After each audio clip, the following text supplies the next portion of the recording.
Who? What's happening, fam? L.A.R movement still moving. Book is entitled "Lessons from a Non-Custodial Father." It's at Amazon Kindle Create Space, right? A link will be in the description box below. Um, Racism and health. I saw that on TED Talks, and I just thought about expounding on it. It's the one thing about this country and living in America. Racism bothers you. It makes your blood pressure go up. It shortens your lifespan. In many different ways, right? It messes with your mental health, your physical health. Um, Sometimes it's very constricting. And what I mean by that is, you know, say let's just go to the mental health part, right? You got children who don't know how to express themselves because they're children, who are subjected to trying to be broken by this country's oppression at a young age. And they can't, not only can they not grasp their emotions because at first they're children and they're innocent and they don't notice, and they're trying to figure out why people are doing things to them that make no sense, and then that mentally messes with them. Like they don't get it. Some get it, some can understand it. Depends on um, their radar for nonsense or their upbringing, or somebody explaining it to them or preparing them for this country's ideologies. And some kids are just regular kids who just kind of thrown off by why people are acting a certain way. And that messes with your mental health when you come to find out that people that you interact with every day hate your guts and you don't know why because you're just a kid and you don't really see it. It's not like you're a bad kid with a bad reputation. It's just you look different. You're black, so because you're black and you're a child, I'm gonna just you know go out of my way to try to ruin you. So kids break down, kids get upset, kids have outbursts.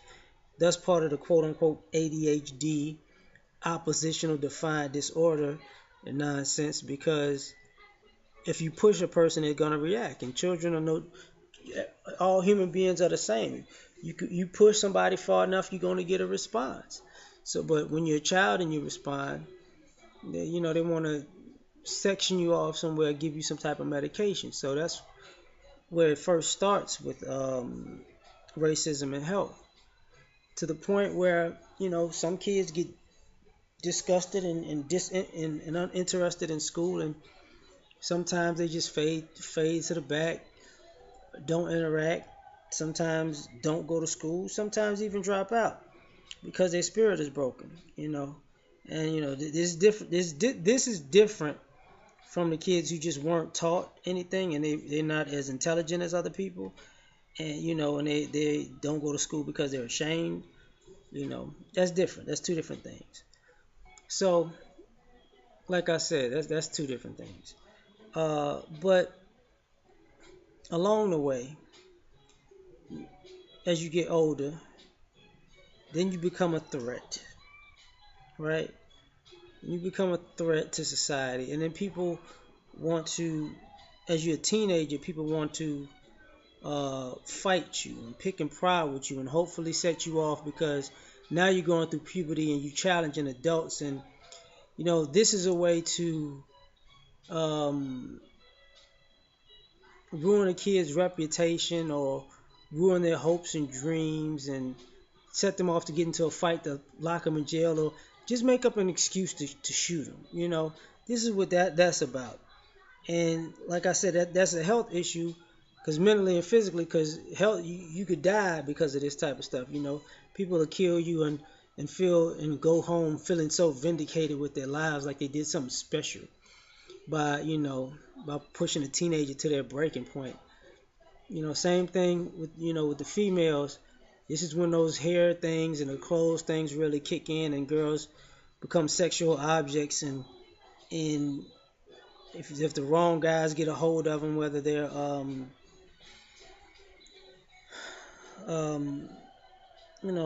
older guys or just molesters, then it forever turns them in a different direction. And they're mentally not the same, and they're physically um, self-destructive. So it creates a lot of health issues. So if you can make it past that part, you know, you become and become a young adult, then you're gonna have the people who are the passive aggressive people who, you know, some people have a pen, some people have a pistol, and everybody's gonna go with these micro and macro aggressions everywhere you go. So now you're unwelcome everywhere you go because now you're a young adult. And not only do they have their issues because you made it past being a kid with your mind on right or your body intact, and you made it as a teenager with your mind right and your body intact. Now as a young adult, just getting started, we got to try to find a way to derail you. So once again, you're under attack.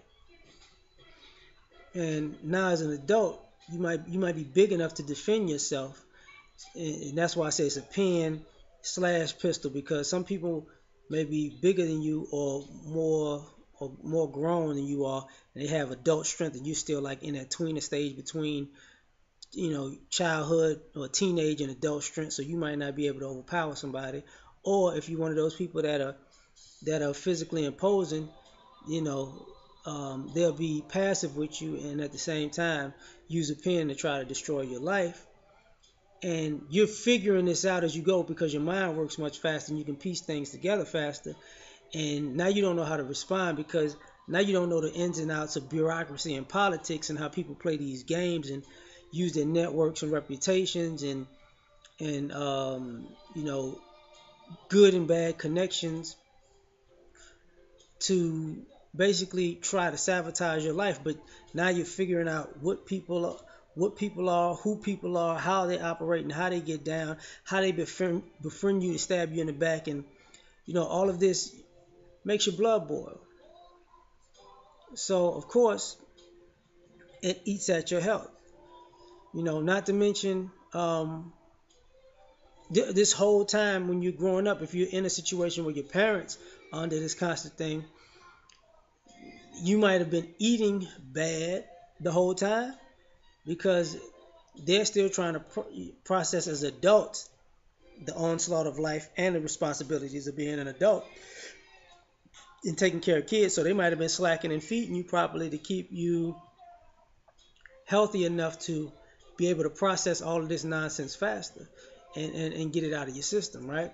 And teaching you the tools to be able to do it also. So, like I said, it eats at your health.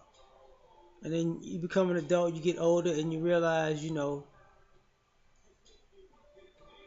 somewhat get into the prime of your life, late 30s to, late 20s to maybe somewhere in your 40s, 50s, or late 40s, I would say. And now your mental faculties are there, you're physically able to do a lot of things. And now you're seeing all these people who are attacking you as a child, as a teenager, as a young adult. And now you know the games that they play as an adult. And now you're physically imposing. And now you know all the games. Now you get this different type of racism where people just want to, ironically, they just want to randomly come fuck with you. Like, it's funny because you get to that stage where when you're young, non-black people don't want you around them, but when you're around them, they want to destroy you. But then when you're grown and you don't want to be around these people, then they make a beeline for you like a magnet to you just to. I just, I just want to let you know my white presence is here, and you have to pay me attention out of obligation to my oppression. It's like, no, I don't. I disagree. You don't exist. And then people come to bother you.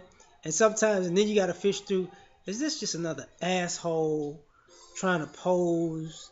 Or is this a person who's genuinely asking questions? And then you run into more assholes than you do genuine people. So then you're like, because it, you get to that point where it's like, these people are, I always got my blood pressure going. You go to the doctor always say, hey, you got high blood pressure.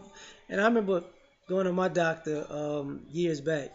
My doctor's like, your blood pressure is a little high. You gotta relax. I was like, listen, doc, I'm a black man in America. My blood pressure is always gonna be high. I don't have the freedoms that you have.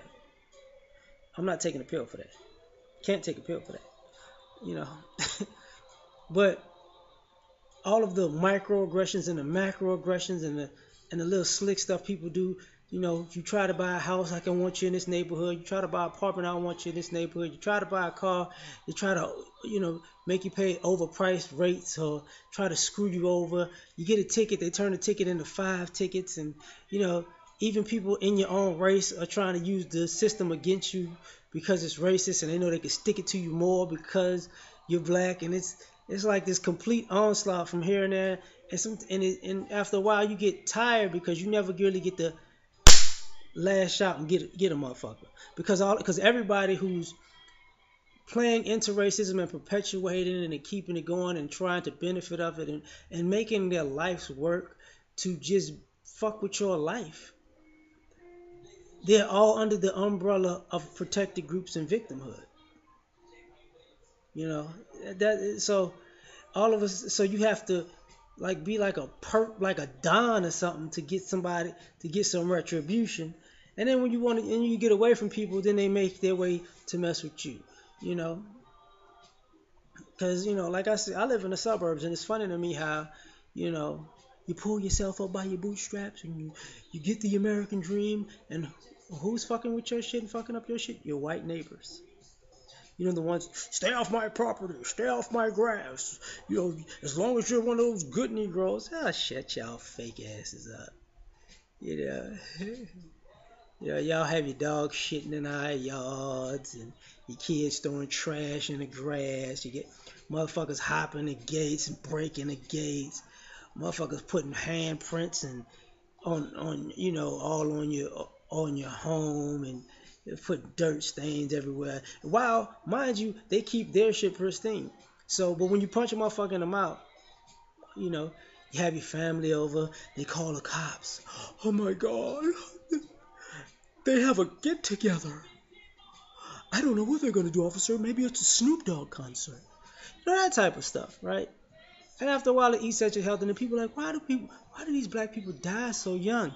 Well, you know why? Because we're just sick of dealing with you motherfuckers. Like your presence in our life kills us on a daily basis because you wake up in the morning to fuck with us, to fuck with our lives, to fuck with our children, to fuck with our relationship with God, to fuck with our life, liberty, and pursuit of happiness. That's what you wake up in the morning and do. Yay! So does it affect our health? Absolutely. But then when we push through all that, we wind up being more healthy than you. Then you also fuck it up, and now you want to be our friend, which raises blood pressure again. Like, if you don't get your fake fucking ass away from me, I want to be your buddy, buddy. I know the world is racist, but I'm not those type of people. Your family is. Yeah, your friends are. Yeah, but I'm special. Man, go on somewhere, man. I just want peace and quiet. I know that's hard for you to and I see it all the time. You're in traffic. It cracks me up when I'm in traffic and white people in their cars.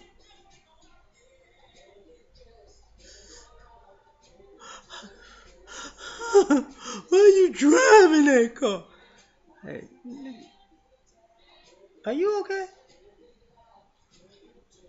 I'm just saying. You in the gym, their wives are looking at you, their girlfriends looking at you.